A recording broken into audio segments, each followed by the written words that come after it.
जय शनिदेव। सभी दर्शकों का स्वागत है एस्ट्रो जिमी चैनल पर। आज हम सभी दर्शकों को आओ कुंडली सीखे में एक और नया चैप्टर जोड़ेंगे, जिसमें आप डिग्री कैसे देखें इसके विषय में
कर लीजिए।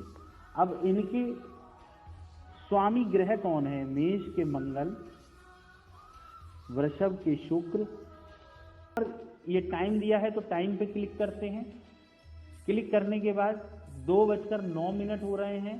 पूर्वाह्न अर्थात AM, अपराह्न अर्थात PM, इस तरीके से ले सकते हैं। जैसे मान लीजिए हम सुबह 5 बजे की अगर ले लेते हैं तो सुबह हो जाएगी, सुबह हो गई AM, ये हो गया।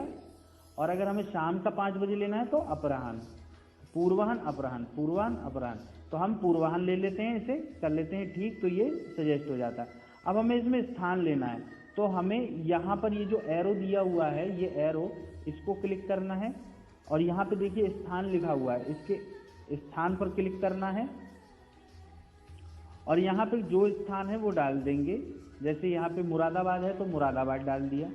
तो इससे हमारा लॉन्गिट्यूड और लैटिट्यूड जो है वो हम देख सकते हैं। तो कुंडली में इस तरीके से मान लीजिए हमने निकाल ली कुंडली, ये पूरी कुंडली निकल के आ गई। इसमें राशि क्या है? देखिए मिथुन राशि है, लग्न क्या है? वृश्चिक है। और आगे चलेंगे, पुनर्वसु नक्षत्र है, तृतीय चरण।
शुक्र। तो देखिए यह जो लग्न कुंडली है उसके हिसाब से आप देख लीजिए किस प्रकार से यह कुंडली बनी है। हमने जो टाइम लिया सुबह 4 जनवरी 2026 5 बजे सुबह का जो कुंडली बनी वो किसकी बनी? वृश्चिक 8 नंबर, मंगल देव इसके स्वामी हुए। मंगल रक्त का, शरीर का स्वामी होता है और शुक्र दानव ग्रह है तो ये सेक्स का। तो ये दोनों आपस में क्या हो गए? सम हो गए। ये ना मित्र हैं न शत्रु हैं, ये सम स्थिति में आ जाते हैं। ठीक है। अगला एग्जांपल, जैसे गुरु है, गुरु को कारक दिया गया ज्ञान का और बुध को कारक बनाया गया बुद्धि का। तो यदि आपके पास ज्ञान है और मेमोरी, उसे याद करने की क्षमता नहीं है, तो फिर आप कैसे जान पाएंगे? तो ये शत्रुता में नहीं आएगा। ज्ञान है और बुद्धि नहीं है तो उसका फायदा तो कुछ नहीं। तो इस हिसाब से तो दिक्कत हो जाएगी। फिर आगे चलते हैं, आपको अब बताते हैं। जैसे कि इस कुंडली के हिसाब से ही यहाँ पे 8 नंबर, 9 नंबर, 10 नंबर, 11, 12, 1, 2, 3, 4, 5, 6 और 7। अब यहाँ से देखिएगा बिल्कुल कौन किसके मित्र हैं, कौन किसके शत्रु हैं। देखिए हमने आपको पहले एपिसोड में बताया था घर चेंज कभी नहीं होंगे। ये 1 नंबर है तो 1 नंबर ही रहेगा। 1, 2, 3 ये पहला घर है तो पहले घर से हमने क्या बताया था? चरित्र देखते हैं। ठीक है, आप चरित्र देख सकते हैं, आप इसको भाव भी कहते हैं, हाउस कहते हैं, रंग, आकार, स्वभाव। तो हम किससे देख सकते हैं? पहले नंबर से। तो यहाँ पे कौन सी राशि बैठी है? मंगल की राशि। तो मंगल को मंगल को आपका स्वामित्व दिया गया आपके पहले घर का, अर्थात लग्नेश। आपके लग्नेश कौन हुए? लग्नेश आपके हुए 8 नंबर, अर्थात वृश्चिक, अर्थात इसके स्वामी हुए मेष। तो मंगल जो है, मेष राशि जो आपकी है, मंगल वृश्चिक राशि जो है वो मेष के अंडर में आती है। तो ये आपके लग्नेश हुए। दूसरे भाव में 9 नंबर, अर्थात 9 नंबर कौन है यहाँ पे? यहाँ पे देखिएगा 9 नंबर हो गए धनु। धनु के स्वामी हो गए गुरु। धनु के स्वामी हो गए गुरु, गुरु बृहस्पति। गुरु बृहस्पति को कौन सा स्थान मिला? वाणी का, धन का, जो आपका संचय किया है धन, इसका स्वामी किसको बना दिया गया? यहाँ पर गुरु, गुरु बृहस्पति को। और मंगल के गुरु कौन है? मित्र है। ठीक है, ध्यान रखिएगा। तीसरा घर दे दिया गया 10 नंबर, किसको दिया गया? शनि को। ये हमने बताया था कि ये अधिक मेहनत का, डिजायर का, पराक्रम का स्थान है, तो ये स्थान अच्छा नहीं माना जाता है। तो ये अब इसके स्वामी भी ये बनी मकर, मकर, और इसके स्वामी बने शनि। ठीक है। 11 नंबर केंद्र का भाव भी दे दिया गया कुंभ राशि को। तो एक बुरा और एक अच्छा भाव दे दिया गया शनि को। तो शनि कौन हो गए? मंगल के सम हो गए, क्योंकि एक मिल गया घर बनाने का और वाहन का, माता के सुख का स्थान मिल गया, और एक पराक्रम का। तो शनि किस में आ गए? सम में। ध्यान रखिएगा, अभी आगे इस चीज का मैं पूरा बताऊंगा आपको। अगला नंबर आया 12, जो रहा कौन सी राशि हो गई? मीन राशि। मीन राशि के स्वामी हुए गुरु। तो गुरु को यहां पर त्रिकोण का एक घर दे दिया गया। देखिएगा यहां भी त्रिकोण का एक घर दे दिया गया है। ठीक है, अब त्रिकोण का एक घर यहां पर मिल गया है, तो गुरु मित्र हैं इसलिए इनको अच्छा घर दे दिया है। मंगल स्वामी है, मंगल के मित्र हैं गुरु, तो अगर एक बुरा घर दे दिया तो एक अच्छा भी घर दे दिया, तो ये हमेशा अच्छे परिणाम आपको देंगे गुरु। अब आते हैं 1 नंबर।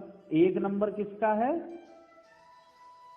यह फिर हो गया मेष राशि का। मेष राशि के स्वामी कौन हुए? मंगल। तो मंगल तो स्वयं लग्नेश है, तो लग्नेश को ये छठे भाव का रोग, शत्रु, ऋण, दुर्घटना, तो ये वाला घर भी इन्होंने अपने पास रख लिया, तो इसका जो है इन्हें दोष नहीं लगेगा। लग्नेश को और त्रिकोण को, जिसके पास त्रिकोण रहता है, जिसके पास लग्नेश रहता है, क्योंकि पहला भाव भी त्रिकोण हो गया, इसको भी हम त्रिकोण में, एक त्रिकोण में कौन सा बताया था हमने? 1, 5 और 9, ये 3 घर त्रिकोण में बताए थे। तो इन तीनों में से अगर एक भी घर एक राशि के पास है, पहली मंगल के पास है और छठी भी मंगल के पास है, तो ये हमेशा पॉजिटिव फल देंगे, निगेटिव फल नहीं देंगे। आगे बढ़ते हैं, तो यह सप्तम भाव जो है वृषभ राशि अर्थात शुक्र के अंडर में आया। तो शुक्र जो है मंगल के अति शत्रु हैं, तो शुक्र को कौन सा भाव दिया गया? दूसरा और 7वां। दूसरा कौन सा भाव हुआ? दूसरा और 12वां, माफी चाहूंगा, दूसरा और 12वां अति शत्रु हैं, इसलिए इन्हें अच्छे घर नहीं दिए गए। इन्हें कौन से? बुरे घर दिए गए, जिसमें कि 7वां घर जो है वह आपके साथी का और पार्टनर का हाउस है। ठीक है, तो यह किसके अंडर में आया? शुक्र के अंडर में। चलते हैं, अब 8वें घर को किसको दिया गया? 3 नंबर। 3 नंबर कौन है? यहां पे भी देख लीजिएगा, 3 नंबर कौन है? गुरु। 3 नंबर को दिया गया, 3 हुए मिथुन। ठीक है, मिथुन।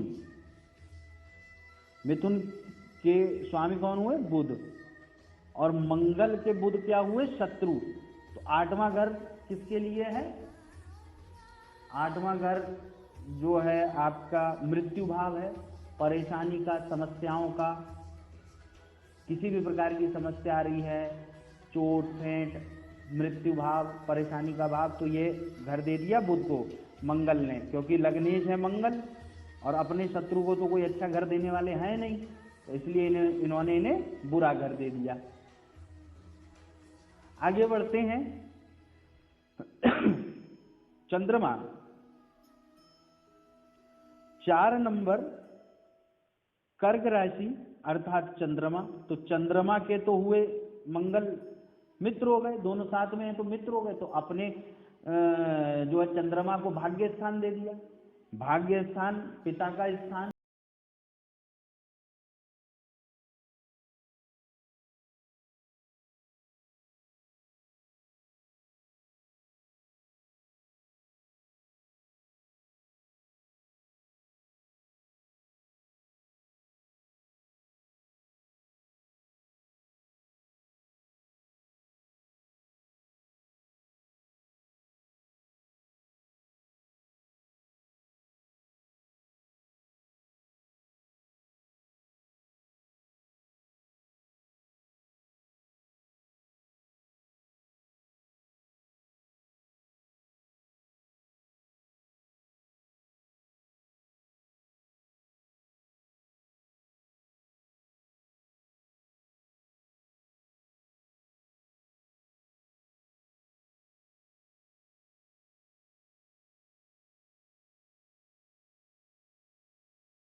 कर दिया गया गुरु को,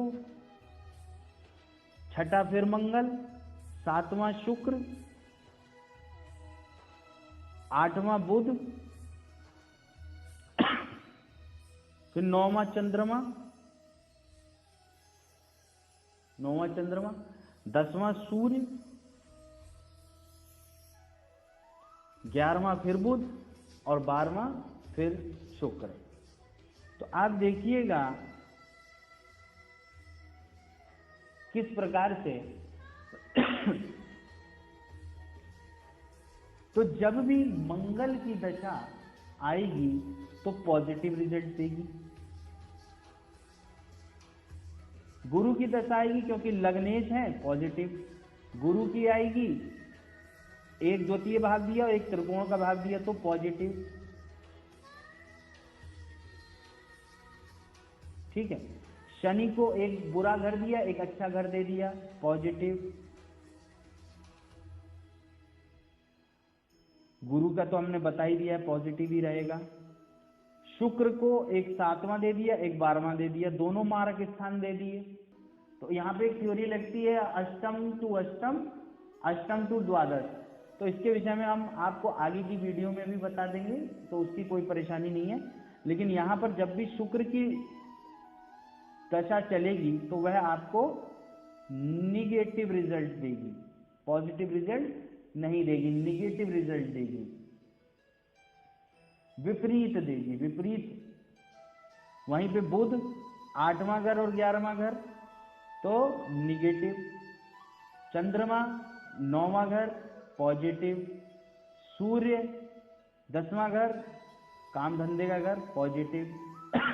तो यहां से आप जान सकते हैं कौन सा ग्रह आपको पॉजिटिव और कौन सा ग्रह आपको निगेटिव रिजल्ट देगा। तो यहां पर इस कुंडली के अंदर जब भी आप जान लीजिए शुक्र की, यहां पर देखिएगा शुक्र की कभी भी जब दशा आएगी या बुध की दशा आएगी, बुध की और शुक्र की दशा जब भी चलेगी तो निगेटिव रिजल्ट आपको मिलेंगे। जैसे कि यहाँ पे शुक्र की दशा अभी लगी हुई है, तो अभी जो भी जन्म लेगा व्यक्ति तो उसके लिए शुक्र मारक का काम करेगा। ठीक है। तो आपको अब मैंने ये भी बता दिया कि अब पॉजिटिव और निगेटिव कब आने वाला है। अब आपको यह भी बता देता हूं कौन से ग्रह का। अब देखिए यहाँ पे 11वां आपको जैसे छठे में ये गुरु बृहस्पति को घर मिला है त्रिकोण का और बैठ गए हैं तो 8th हाउस में, तो यहाँ पे यह अच्छे फल नहीं देंगे। इसके विषय में मैं आगे वीडियो बनाऊंगा तो आपको बहुत अच्छे से बता दूंगा। ठीक है। तो यह तो आज के वीडियो का मैंने चीजें बताई। फिर मैं आपको विपरीत राजयोग, सूर्य से किस प्रकार अस्त होंगे अन्य ग्रह, उसके विषय में भी मैं आपको बताऊंगा। वीडियो आज का कुछ ज्यादा लंबा हो गया है, लेकिन बहुत ही आज का वीडियो ज्ञानवर्धक है। आप ये जान लीजिएगा कि अगर आप इतना सब कुछ आज कैलकुलेट कर लेंगे, पहली वीडियो है उसको भी देखेंगे, आज की वीडियो भी देखेंगे, पहले की वीडियो भी, दोनों को कंपेयर करेंगे, दोनों को कहीं राइट डाउन करेंगे, तो आप बहुत हद तक कुंडली देखना आज सीख जाएंगे। यह आप जान लीजिए। ठीक है। तो आशा करता हूं आपको यह कार्यक्रम अति आनंदमय उत्तम लग रहा होगा। इसी आशा के साथ मैं आचार्य निष्कांत शर्मा आज के कार्यक्रम से लेता हूं विदा। जय शनिदेव।